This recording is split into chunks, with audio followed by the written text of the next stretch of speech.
Матрица – всемирная сеть, захватывающая паутина, влияющая на человеческие умы. Это не фантастика, это наша с вами реально виртуальная жизнь.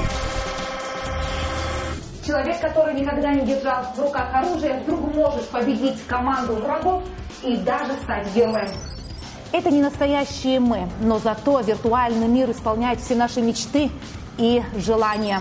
И это всего один пункт, а интернет привлекает нас своими безграничными возможностями. В нашей стране интернет появился сравнительно недавно, но очень быстро распространился и стал популярным. Как влияет интернет на нашу жизнь, а может и меняет наше сознание? Теперь это мобильная часть абхазской размеренной жизни. Через призму здоровья заглянем, вернее, загрузимся вовнутрь абхазской матрицы. Смотрите нас сегодня. Необычный выпуск программы «Выса».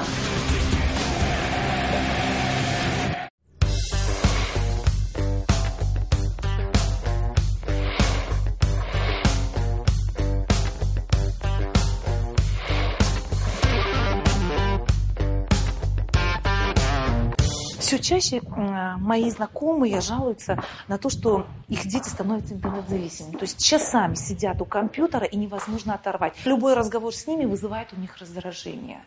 Я сначала думала, что это какие-то новые веяния для Абхазии, потому что интернет дошел до нас, вот сейчас стал модным.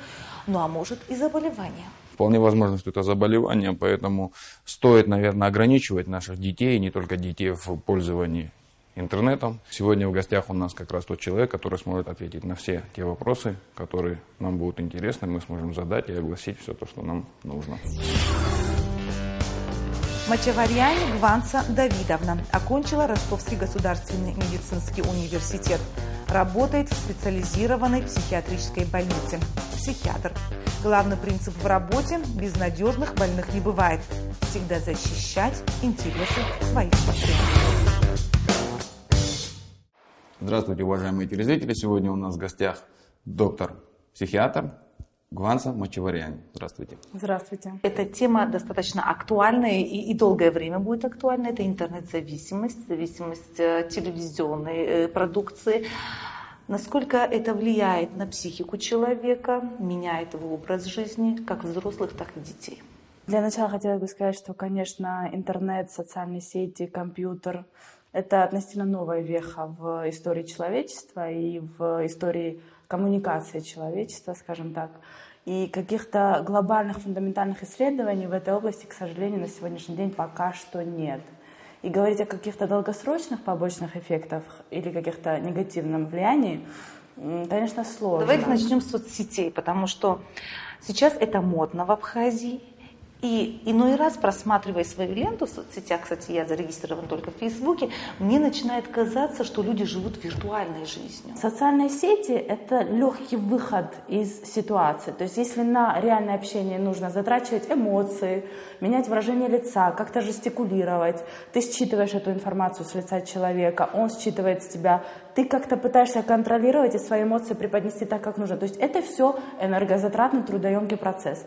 А в интернете это делать очень легко. Ты можешь написать одну фразу, иметь в виду другое, испытывать совершенно третье. Человек этого не поймет, потому что он не видит твоих глаз, он не видит твоего выражения лица. Нет личностного контакта. Это очень важно. Если этого нет, то люди могут быть образованными, они могут стать профессорами, но при этом эмоционально... Мы, получается, обманываем немножко себя? Мы обманываем не столько себя, мы обманываем других. Мы пытаемся постоянно обмануть других.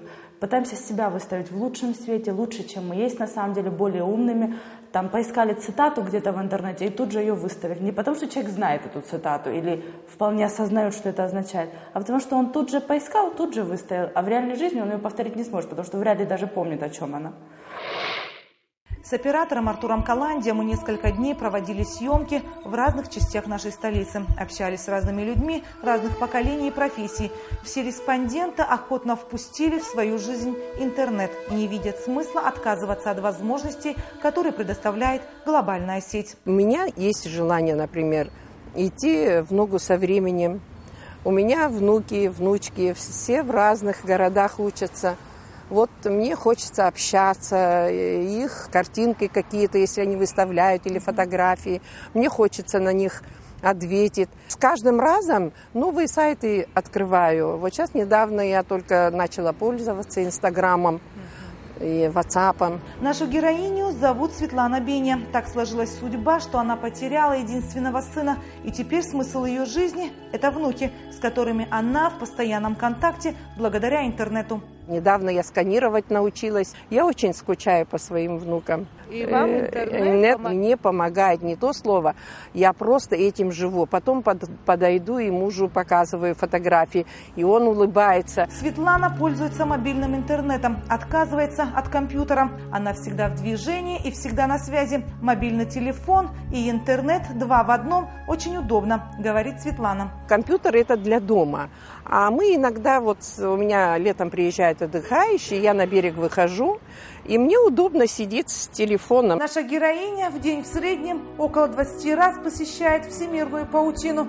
Если ее день не очень загружен, зарегистрирована во всех социальных сетях. В Одноклассниках для туристов, которые к ней приезжают на лето ежегодно, ВКонтакте для внуков, в Фейсбуке, черпает последние новости и даже активно высказывает свою гражданскую позицию. Все соседи, когда собираемся, вот, и они какие-то новости, даже о погоде, допустим, да, и все знай-ка, иди сюда, вот так называют, а я этим горжусь. Спасибо вам за интервью, удачи, увидимся в Фейсбуке. Бытует мнение, что всемирной сетью пользуются преимущественно молодые люди. Однако в случае со Светланой Беня мы имеем другой опыт. Интернет-ресурс интересен для людей разных возрастов. Следующая героиня нашего репортажа – молодая девушка, тренер по фитнесу Настя Криницына. Она интернетом пользуется крайне редко и только при острой необходимости. Я более получаса-часа не провожу в интернете. Несмотря на свое относительное равнодушие к интернет-ресурсу, Настя недавно столкнулась с проблемой.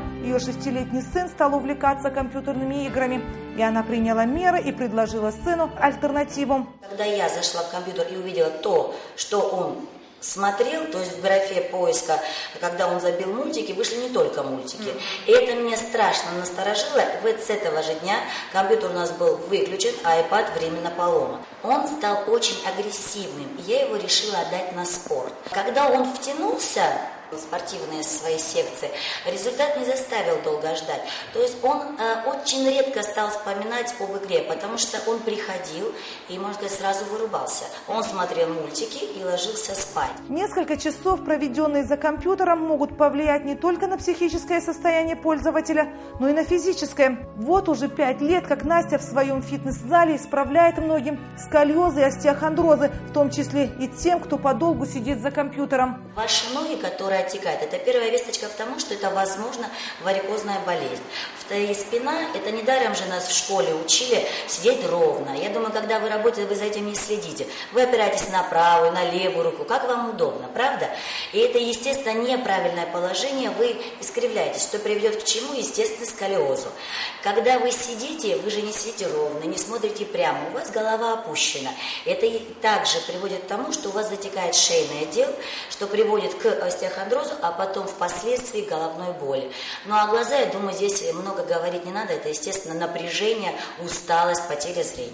Много раз повторенная фраза «все, что в меру полезно», подходит и к этой теме. Однако, если есть необходимость сидеть у компьютера по несколько часов в день, Настя Криницына предлагает отвлечься на несколько минут и сделать несколько простых упражнений. Самые обычные наклоны головой вперед-назад, вправо-влево, наклоны ушком и обязательно плечами.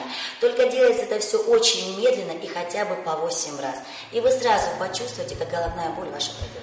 Готовясь к передаче, задала вопрос друзьям в Фейсбуке. Сколько часов в день проводите в интернете? Больше 80 комментариев. Есть возможность ответить через передачу и всем сразу.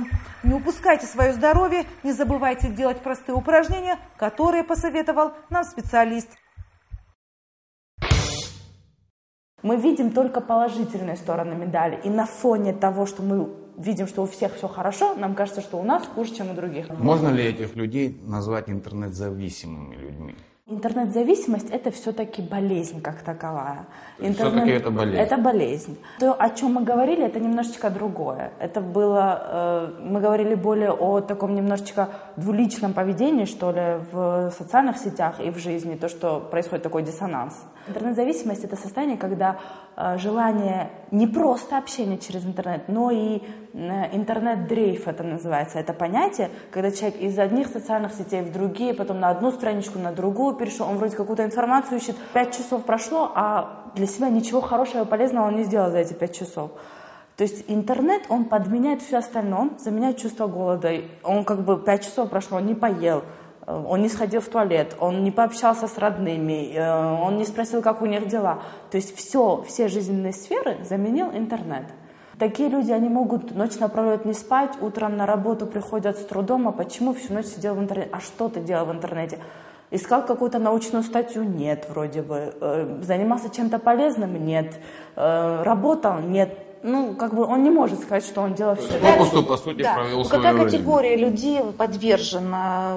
Молодые люди, подростки. Вот дети 11-12 лет, конечно же, и до 25.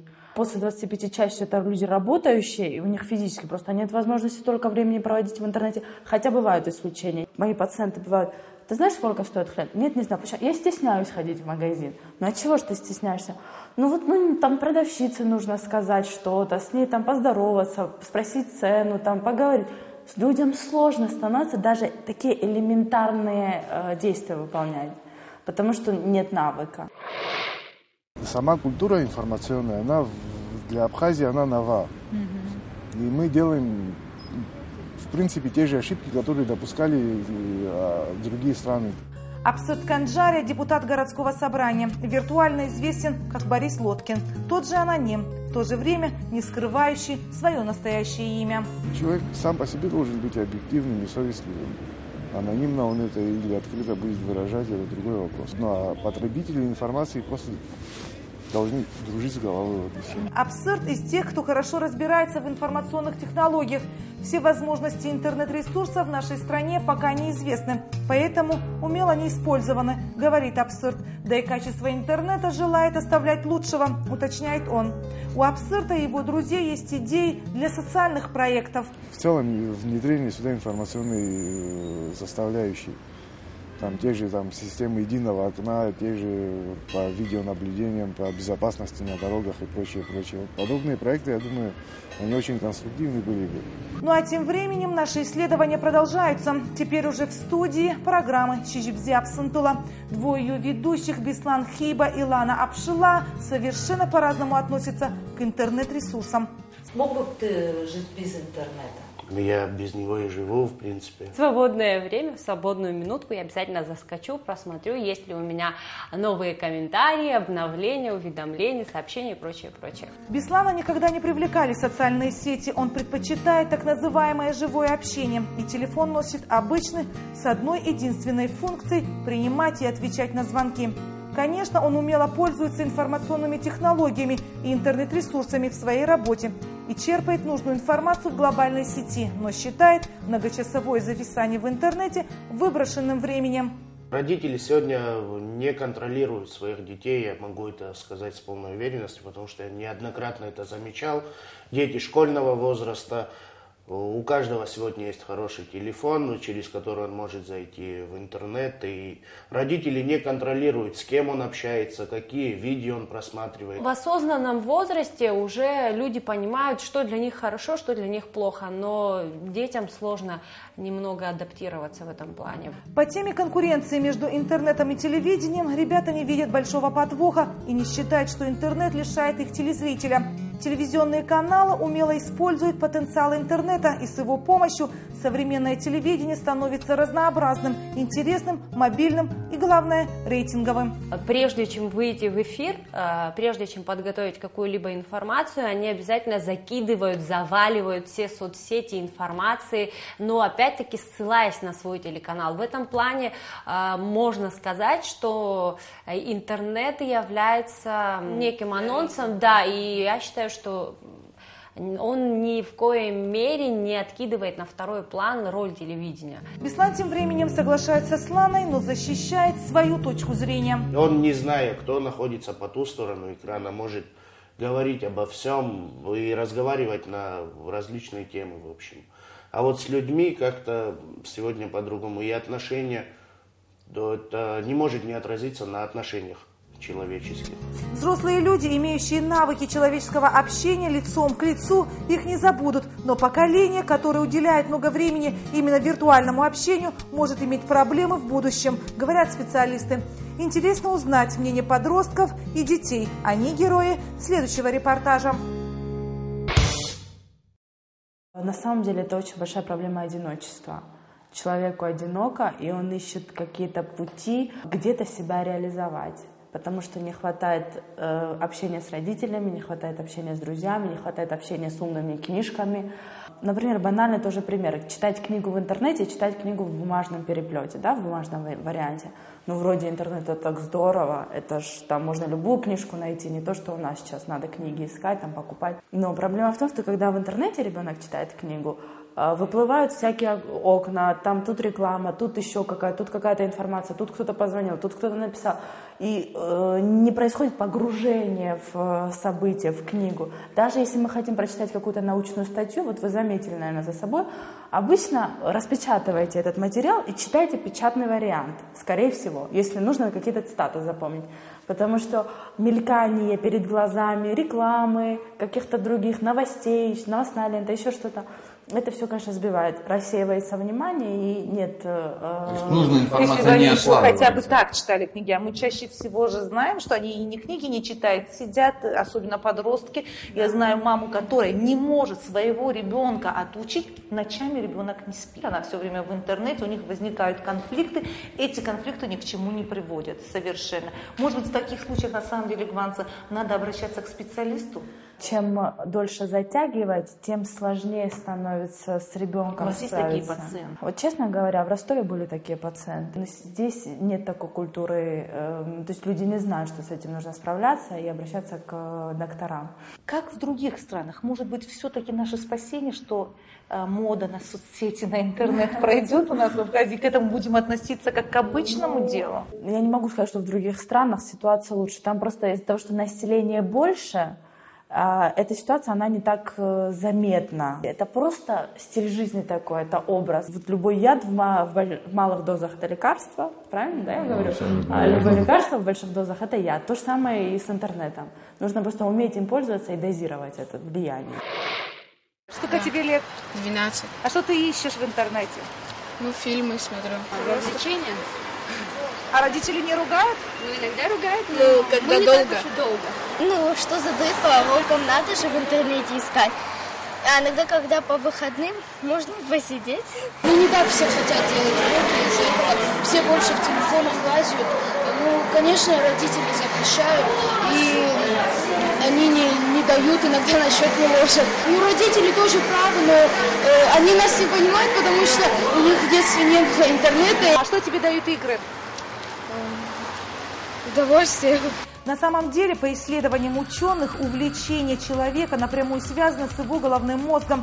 Когда мозг в ожидании награды, он выделяет нейромедиатор – дофамин. Дофамин приказывает остальному мозгу сосредоточиться на этой награде, во что бы то ни стало, получить ее. Прилив дофамина сам по себе не вызывает счастья, но делает человека резвым, бодрым, увлеченным. Сколько часов уже играете? Ну, 30 где-то. А часто? Нет. Не ежедневно? Ну, через день, через два так. А что это дает? Ничего, просто развлекаемся. Когда человек предвкушает, его головной мозг вырабатывает дофамин, а мы в интернете вновь и вновь, дергая мышкой, ищем, надеемся найти то, что нас пресыщает. Это может продолжаться бесконечно, как бесконечно сама глобальная сеть. Компьютерные видеоигры увлекают еще больше. Они обещают переход на следующий уровень, а победа может настать в любой момент. Все это делает игру притягательной, и от нее так трудно оторваться, поэтому видеоигра вызывает всплеск дофамина. Конечно, вечером приходят ребята компаниями по 8-10 человек, играют в футбол, бывает 3-4 часа. Какого возраста эти люди? От 19 до 25, до 26. Также школьники приходят после первой, после второй смены. Да, поиграют по 15 минут, потом быстро на занятия, обратно. Администратор игрового зала Анзор говорит, что ограничения для посетителей существуют. Указывает возраст там 18+, вот, то мы не разрешаем играть. Цена за компьютерные игры школьникам недоступна. Час 200 рублей. Ее повысили специально, чтобы у детей не было возможности оплатить. У нас есть Kinect игра, она... То есть она без джойстиков, без клавиатуры, без мыши, без ничего, там руками разводишь или бегаешь. Представьте, если бы деревья давали Wi-Fi сигнал, мы бы сажали так много деревьев, что, наверное, спасли бы планету. Жаль, они производят лишь кислород, которым мы дышим. Очень актуальная мысль в наши дни. Смешно, но истинная правда. Пока кто-то развлекается компьютерными играми, другие сидят на уроке в школе. И они герои нашего следующего репортажа. Говоря о тех пациентах, которые обращаются к вам, да, наиболее частые проблемы, с которыми вы сталкиваетесь, точнее ваши пациенты, да, какие это проблемы? Это вот именно связанные с интернетом или что-то иное? Наркозависимые. Ну и проблемы с алкоголизмом тоже. В отношении пищевого поведения сейчас тоже стали обращаться. Ну вот, а что происходит с физикой человека, физически? Как человек развивается? Что с ним происходит? А что может происходить с человеком, если он постоянно превращается сидит? в обезьяну, что ли, как мы ведь произошли? Все-таки Дарвин, может, был прав. В конце концов, наверное, мы... Нет, человека создал Господь Бог. Я человек верующий. В основном, честно говоря, они похожи друг на друга. Они такие физически неразвитые, бледные, хилые немножечко. Бледные, потому что на улице не бывают. А то дети с побитыми коленками, загорелые, с веснушками, блеск в глазах. Этого всего, конечно, это вообще нет. редкость уже. Да, уже редкость, действительно. Ну и очень часто сопутствует, конечно, и расстройство аффекта. Аффект – это настроение. Настроение становится пониженным, подавленным, они злобные, они раздражительные, они эмоционально холодные, потому что что ж хорошего-то, я тут играю в компьютер, а меня мама дергает, отрывает, борщ зовет кушать. Семье это создает нездоровую обстановку. Мне кажется, они еще и плохо едят, эти дети. Они предпочитают какие-нибудь гамбургеры, то есть то, что можно сидеть есть у компьютера. У компьютера, да, безусловно. То есть, по сути, идет атрофия. Да. Действительно. В любом случае это будет иметь не самые лучшие последствия. Не самые лучшие последствия, потому что пока мама с папой живы, и они кормят, и они приносят ему еду, это нормально. А потом, когда вдруг папа с мамой постарели, и надо как-то самому что-то в жизни делать, а у тебя нет навыков, как чего-то в жизни добиваться, как работать, как быть подчиненным. Сейчас мы направляемся в одну из многочисленных столичных школ Сухума. Родители и педагоги часто жалуются, что старшеклассники проводят слишком много времени в интернете, и это плохо сказывается на их образовании. Будем до конца объективными, поэтому предоставим слово самим старшеклассникам. Пусть они ответят за обвинения в их адрес. 11 класс. Урок истории. Либо там домашние задания, как легче решить, либо с девушками знакомиться. Ну, не особо много, потому что после школы занятия, и после занятий, когда приходишь, если найдется максимум часик. Увлекает и трудно заснуть. Такое бывает? Нет, у меня такого нет. Не будьте пушистыми, не верю. День, наверное, часов 7. А вот если вас оставят без интернета, какая у вас будет реакция? Не, нормально. У меня нет зависимости от интернета. Да, есть такие люди, которые в жизни не могут разговаривать. Вообще в интернете они достаточно хорошо общаются. Ребята или не договаривают на видеокамеру, либо рационально используют свое время в интернете. Но придраться не к чему. Возможно, поколение 21 века не считают диковинкой глобальную сеть и относятся к современным информационным технологиям как к чему-то обычному. Все хорошо в меру. Если ты будешь чем-то злоупотреблять, это, конечно, плохо. Если ты будешь использовать это в свою пользу, так сказать, то это, конечно, хорошо.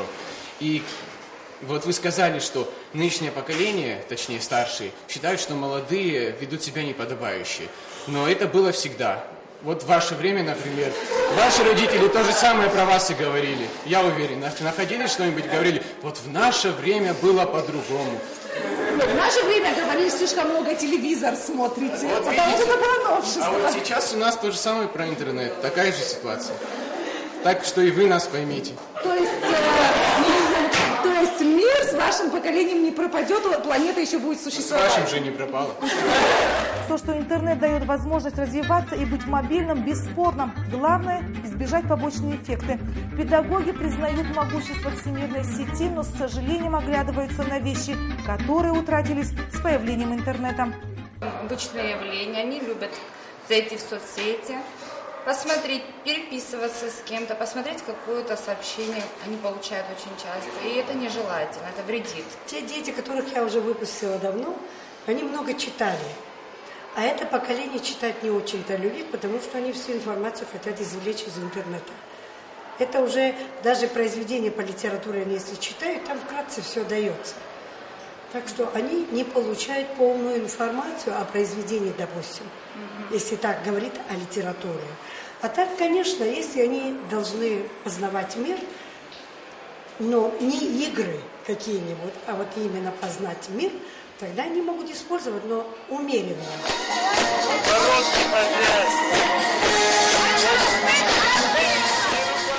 В день, когда мы проводили съемки, неожиданно оказались в гуще другого события.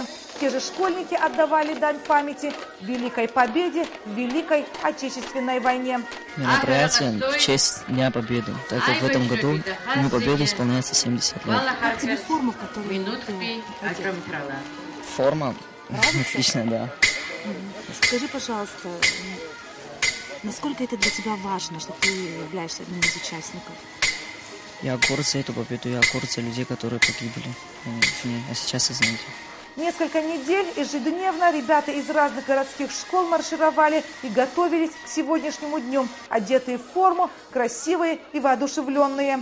Зрители используют телефоны, записывают видео и тут же отправляют на разные интернет-ресурсы. И сразу же в другом месте у человека есть возможность увидеть интересное событие благодаря современным информационным технологиям. Эту возможность трудно переоценить. Что ты для себя извлекла из этого мероприятия? Это мероприятие извлекла, что мы ради героев мы можем хотя бы пойти здесь и показать то, что ради героев их слава не забыта и слава будет вечной. Подводя итоги нашего небольшого опроса, стало ясно, люди считают интернет хорошим явлением современности, а чтобы избежать зависимости или других нежелательных последствий, нужна альтернатива. Как это событие, где молодые люди отдают дань героям и чувствуют свою причастность и ответственность за судьбу страны, за историю человечества, за будущее мира. Так что делать родителям? Изначально не приучать детей к компьютеру. То есть вот приходят ко мне родители, например, да, ребенок у них аутистичный, он ни с кем не общается, замкнутый, даже не разговаривает, но зато он такой развитый, он там знает, как в планшете открыть программы, как их закрыть. Ну, как касаемо, вот как раз я извиняюсь, что перебиваю, касаемо вот этого момента, многие говорят, что это развивает очень хорошо моторику. Моторику? Да, вот так вот пальцем вот делать? Именно, да. Пластилин, наверное, больше развивает, если вы попадаете. Ну, это родители, да, опять-таки, да. себя успокаивают и оправдывают, правда же? Но если логически подумать, моторику, вот какую? Вот палец, открыть, Нет, закрыть, то есть, всё. допустим, если речь идет о каких-то определенных играх, да, когда то есть нажатие определенных клавиш в определенный момент. Ну, можно купить котенка ребенку. То есть, по сути, и плюсы, и минусы. И моторика будет развиваться, и реакция, и чувство ответственности будет развиваться, потому что своего питомца надо накормить, за-нибудь что-то. Конечно. Старые добрые советы. Купить котенка или из пластилина сделать грибок. Надо детей обучать, как правильно пользоваться интернетом. То есть находить именно полезную информацию, нужную информацию. Вот, например, там, как вырастить пшеницу. А давай посмотрим, как вырастить пшеницу. Программы, Оригами, сайты, например, оригами как смотреть. делать, да. И это делать нужно вместе с ребенком. Они дали ребенку планшет и сами пошли с подружками трещать. Там. Как только родители замечают, что ребенок подменяет реальные чувства, реальные эмоции, реальные впечатления компьютерными играми, как только это становится заметным, нужно стараться что-то делать. Отдать в какой-то кружок, пусть учит английский, пусть занимается танцами, пусть ходит на спорт, пусть гоняет в футбол. Спасибо тебе большое, это была очень полезная информация. Нет, спасибо, что были у нас в гостях. Сколько часов ты бываешь в интернете? Ой, это тяжело сказать. Я думаю, что от силы у меня время, к сожалению, посетить страницу только вечером. Вот где он весь секрет. Нельзя молодому человеку предоставлять ему свободного времени, иначе он будет сидеть в соцсетях и жить в виртуальном мире. Мне его не хватает, этого свободного времени. Вот это и отлично. Ну, стоп снято, ребят. Надеюсь, интернет-зависимых нет там.